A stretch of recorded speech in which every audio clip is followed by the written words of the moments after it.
Hello, Braintree Public Schools. Today's question is, how do you add an assignment in Google Classroom? So the first step is to actually pick a class in Google Classroom, and I'm going to pick my U.S. History Block 4. And now, in Google Classroom, there's three major tabs: your Stream tab, your Student tab, your About tab. We're going to spend 90% of our time in the Stream tab, so that's where we're going to be. It's basically where all of your assignments are, where your students go to see those assignments. So, adding an assignment. I'm kind of in the way, so I'm going to move me. And you go all the way down to this plus sign.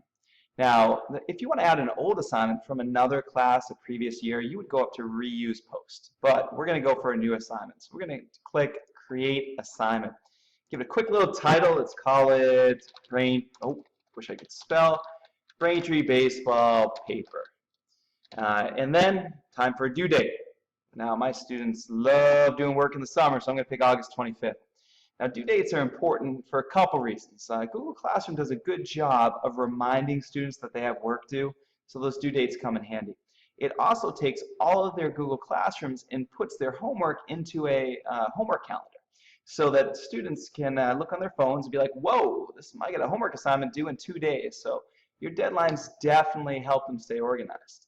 So now it's time that we're creating this assignment to give them resources. So let's look at what our options are.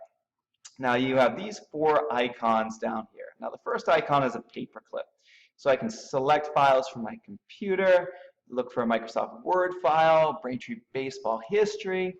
So I'm going to use that. I'm going to upload that into this assignment, Microsoft Word. Way to go. The next choice that I have would be this symbol, this icon, which is basically going into my Google Drive. Now I have a rubric for this assignment. I'm going to click on that, and now they can see how they'll be created. The third symbol, you can add a resource from YouTube. So let's check out what we can find on Braintree Baseball, see if there's any useful. And here's a video on them winning the state title. So I'm going to add that. That will be helpful. Also, I can grab a link. And I already have a link from Braintree Little League, so I'll add that. I'm sure that can be a help. So there is one more factor when it comes to these resources, and that is whenever you give them a document, you have three choices. So if we look at this, this document here, the document where I want them to actually write their essay, I can have the students view this file. Now, if they're viewing it, that's good for directions. They can just look at it, but I actually want them to write in it. So I want to click Students Can Edit File. The problem is now all my students are going to be writing and editing and adding pictures to this file, and collaboration is not what I want for this assignment. So instead, I'm going to hit Make a Copy for each student. What that does is it takes this and makes 25 copies for all 25 of my students. Their name is even in the title of each of their new documents. They'll write in that assignment and turn it in. So that's certainly what I want. So let's go down here and click Assign, so it will show up in their streams. This sometimes takes a few moments. Oh, and it pops up right there. Now, for the teacher, now that it's there, it's telling me that I have 0 students that have worked on this and 26 that haven't. Eventually, that will change if the students work on it. And students will come, and they can, as a teacher, I can click on it, see my students' names, see their assignments, grade them, give them feedback. Once they turn it in, add their grades over here. We'll talk about that later. But basically, that is the teacher view. If you want to see what the students do, I do have a student view set up. And here's their classroom. They would go into my class, and here's the assignment.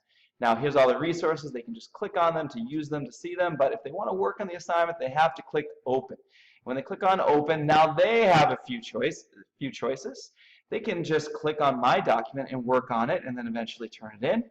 Or they can add their own documents if they want. If they have their own document in Google Drive or their own Microsoft Word document, they can bring that in and add that to the assignment and turn it in. They can also go to Create, and when they create, they can use Google's resources to make their assignment and turn it in, whether docs or slides.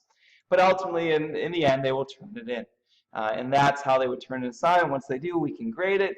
If you have any questions about how to add an assignment, just leave it in the comment section of this video or email me directly. Thank you very much.